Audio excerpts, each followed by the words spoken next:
Good morning dear student. Gayatri college Sanchore की online classes में आपका स्वागत है। आज हम BSc BEd part first inorganic chemistry में जो टॉपिक है एप्लीकेशन ऑफ पोलराइजेबिलिटी यानी जो ध्रुवण क्षमता या ध्रुवणता के अनुप्रयोग क्या क्या है इसके बारे में डिस्कस करेंगे। इससे पहले लेक्चर में हमने डिस्कस किया था कि ध्रुवण क्षमता तथा फजांस रूल क्या होता है। ध्रुवण क्षमता होती है कि जब एक धनायन एक ऋणायन एक दूसरे को अपनी ओर आकर्षित करते हैं तो उस कंडीशन के अंदर जो ऋणायन का इलेक्ट्रॉनिक अभ्र होता है वो सम्मित न होकर धनायन की तरफ आकर्षित होकर विकृत हो जाता है। तो इस प्रकार से धनायन द्वारा ऋणायन को ध्रुवण करने की जो क्षमता होती है उसको हम ध्रुवण क्षमता पोलराइजेबिलिटी कहा जाता है। फिर हमने बात की थी कि कोई भी आयनिक कंपाउंड के अंदर या जो अदर कंपाउंड्स होते हैं उसमें ना तो 100% आयनिक बॉन्डिंग होती है और ना ही 100% कोवेलेंट बॉन्डिंग होती है। आयनिक और कोवेलेंट जो बॉन्डिंग है दोनों का मिश्रित रूप होता है। कुछ भाग उसके अंदर कोवेलेंट करैक्टर का भी होता है और कुछ भाग आयनिक करैक्टर भी होता है। इसलिए जो आयनिक कंपाउंड होते हैं वो प्योर आयनिक बॉन्डिंग ना होकर उसमें कोवेलेंट करैक्टर होता है, इसमें कोवेलेंट बॉन्डिंग भी होती है। इस बेस पर फजांस रूल जो आयन की ध्रुवणता को प्रभावित करने वाले कारक के रूप में हम व्याख्या करते हैं, जिसमें धनायन या ऋणायन पर आवेश, धनायन का आकार, ऋणायन का आकार और धनायन का इलेक्ट्रॉनिक कॉन्फ़िगरेशन, तो इस पर हमने डिस्कस किया था। आज देखिए जो ध्रुवण क्षमता या ध्रुवणता का एप्लीकेशन है, जो अनुप्रयोग है वो किस प्रकार से है। तो देखिए यहाँ पर कि किसी धनायन की जो ध्रुवण क्षमता है उस ध्रुवण क्षमता को हम आयनिक विभव या फिर उसको आवेश घनत्व कहा जाता है। जो धनायन होता है उस धनायन द्वारा ऋणायन को ध्रुवित करने की जो क्षमता होती है उसको हम आयनिक पोटेंशियल या चार्ज डेंसिटी आवेश घनत्व कहा जाता है।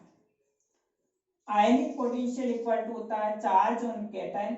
मैथमेटिकली इसको इस प्रकार से रिप्रेजेंट करते हैं, चार्ज ऑन कैटायन धनायन पर आवेश अपॉन रेडियस ऑफ कैटायन, धनायन की त्रिज्या, धनायन पर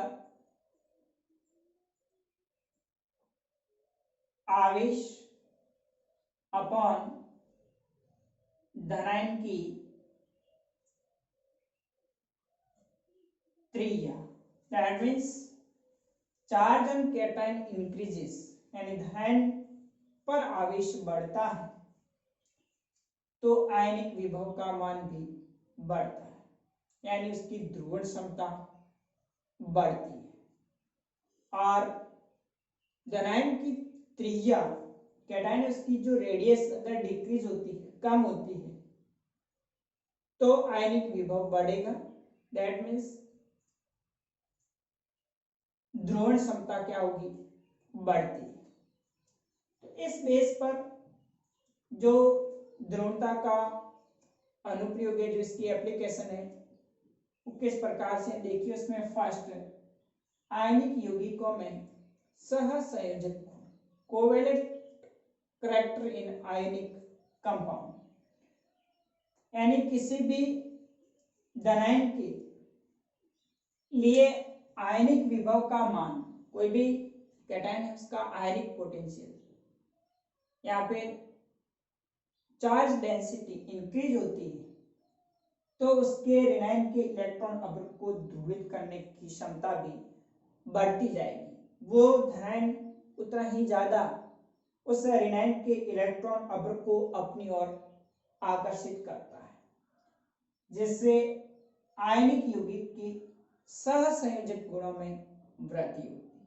तो उस कंडीशन में क्या होगा, उसमें कोवेलेंट करैक्टर जो सहसंयोजी गुण है वो क्या होता है, बढ़ता है। दूसरा है धनायन की जटिल बनाने की प्रवृत्ति। जो कैटायन है जितना साइज छोटा होगा, जितना उस पर आवेश अधिक होगा, उसके द्वारा कॉम्प्लेक्स कंपाउंड जो संकुल यौगिक है उसके बनाने की प्रवृत्ति उतनी ही अधिक होती है। दैट मीन्स ध्रुवण क्षमता बढ़ने पर संकुल यौगिक बनाने की प्रवृत्ति भी बढ़ती है। किसी धनायन की फाई का मान बढ़ने पर इसकी जटिल यौगिक बनाने की प्रवृत्ति भी बढ़ती जाती है। थर्ड है धनायन की विलायकन की प्रकृति, सॉलिबलाइजेशन। कोई भी आयनिक कंपाउंड होता है उसकी जो विलेयता होती है वो भी उस कैटायन की ध्रुवण क्षमता जो पोलराइजेबिलिटी उस पर डिपेंड करती है। यानी किसी धनायन के फाई का मान, आयनिक विभव का मान बढ़ने पर उसकी विलायकन होने की प्रवृत्ति भी बढ़ती है, सॉल्युबलाइजेशन भी बढ़ती है। जैसे लिथियम आयन होता है, यह लिथियम आयन इसका आयनिक पोटेंशियल बहुत अधिक होता है, इस कारण से सबसे अधिक जल योजित कंपाउंड LiCl.H2O, LiCl.2H2O, 3H2O सबसे अधिक विलायकन की प्रकृति होती है। फोर्थ है ऑक्साइडों की प्रवृत्ति। किसी धातु के ऑक्साइड के धनायन के आयनिक विभव का मान बढ़ने पर उसकी अम्लीय जो प्रवृत्ति है वो भी बढ़ती जाती है। यानी जो धनायन जिसके ऑक्साइड्स बनाने की प्रवृत्ति होती है उस ऑक्साइड्स की अम्लीय प्रवृत्ति है वो बढ़ती है, क्योंकि जब फाई का मान बढ़ेगा तो धनायन की क्या होगी, ध्रुवण क्षमता बढ़ेगी, और ध्रुवण क्षमता बढ़ने पर क्या होगा, जो मेटल और ऑक्साइड के बीच का बॉन्ड होगा उसमें कोवेलेंट कैरेक्टर के कारण वो बॉन्ड स्ट्रांग हो जाता है। इस कारण से उस बंध का विदलन विखंडन जो क्लीवेज है वो इजीली नहीं होता है, जिससे विलयन में H+ आयनों की सांद्रता में वृद्धि से उसकी एसिडिक नेचर है वो बढ़ती जाती है। इस प्रकार से जो ध्रुवणता है वो आयनिक यौगिकों में सहसंयोजक गुण को बढ़ाती है। धनायन के जटिल बनने पर उसकी आयनिक जो कॉम्प्लेक्स कंपाउंड संकुल यौगिक बनाने की प्रवृत्ति वो बढ़ती है, विलायकन की जो प्रवृत्ति उसको इंक्रीज करती है, और जो ऑक्साइड्स होते हैं उसकी अम्लीय प्रकृति की भी व्याख्या हम कर सकते हैं। कॉर्लिंग्स जो साइंटिस्ट है उसने के अनुसार जब जो फाई है √5m+ आयन के लिए यदि √5m+ का मान 2.2 से कम है तो ऐसे ऑक्साइड क्षारीय प्रवृत्ति, और जिसका √5 का मान 3.2 से ज्यादा है तो ऐसे ऑक्साइड्स अम्लीय प्रकृति के होते हैं। नेक्स्ट देखिए इसकी एप्लीकेशन।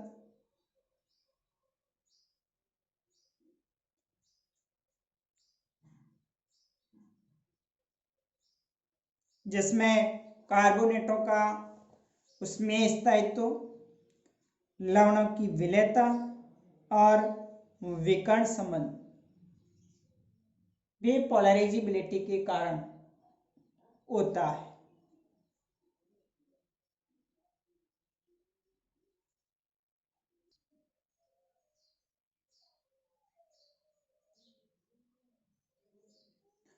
नेक्स्ट देखिए कार्बोनेटों का उष्मीय स्थायित्व, थर्मल स्टेबिलिटी ऑफ कार्बोकैटायंस। जो कार्बोकैटायन होता है उसका जो उष्मीय स्थायित्व है वो भी ध्रुवण क्षमता पर निर्भर करता है। किसी कार्बोनेट MCO3 में धनायन के आयनिक विभव का मान बढ़ने पर धनायन की ध्रुवण क्षमता बढ़ती है। कोई भी कार्बोनेट है, उस कार्बोनेट के अंदर जो धनायन होता है, उस धनायन का आयनिक विभव, आयनिक पोटेंशियल बढ़ने पर उसकी ध्रुवण क्षमता बढ़ती है।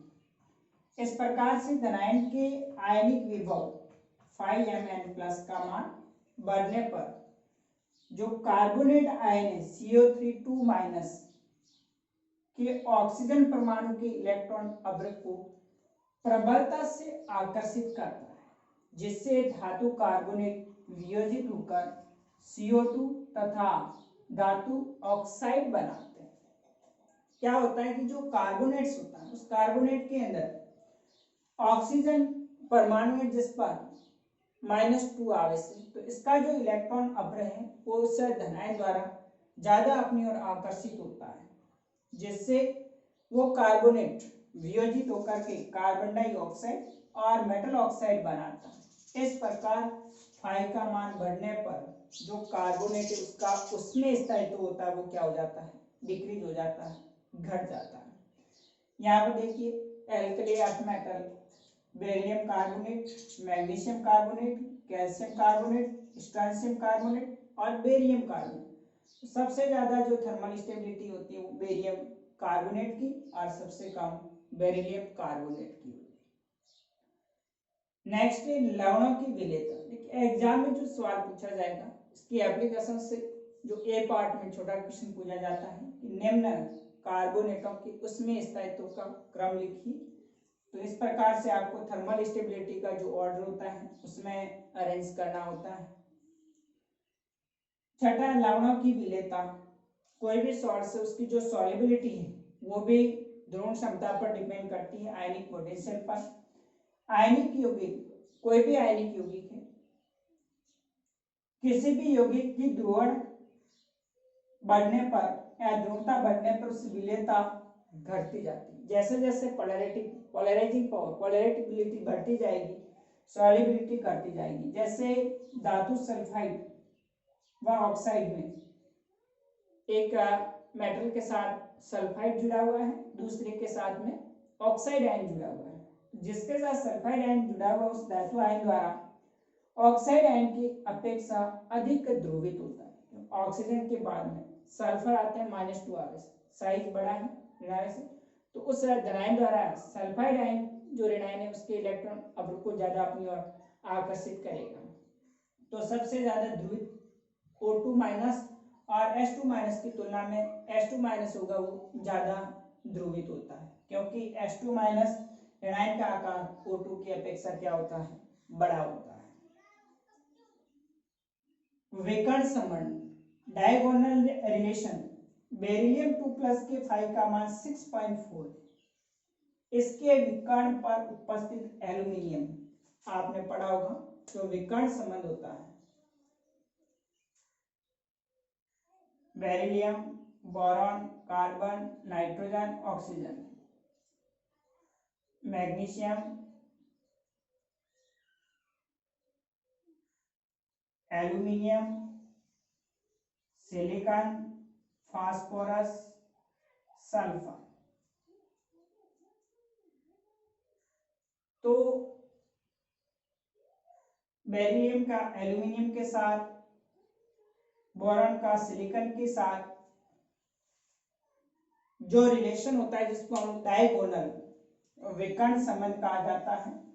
तो इस विकर्ण संबंध के कारण जो बेरिलियम 2+ है उसका आयनिक विभव 6.4 और इसके जो विकर्ण पर उपस्थित एल्यूमिनियम 3+ है उसका भी आयनिक विभव 6.00 के लगभग बराबर है। तो दोनों तत्वों आपस में गुणों के अंदर क्या दर्शाते हैं, समानता दर्शाते हैं।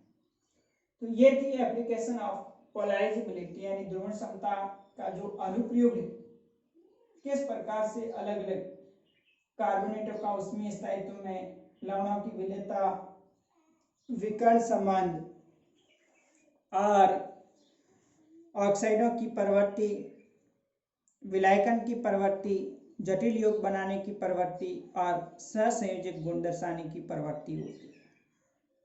अब हम नेक्स्ट अगले लेक्चरर में हाइड्रोजन बॉन्डिंग और जो वीक बॉन्डिंग जिसको हम वांडरवाल इंटरेक्शन फोर्स भी कहा जाता है उसके बारे में डिस्कस करेंगे। Okay, thank you.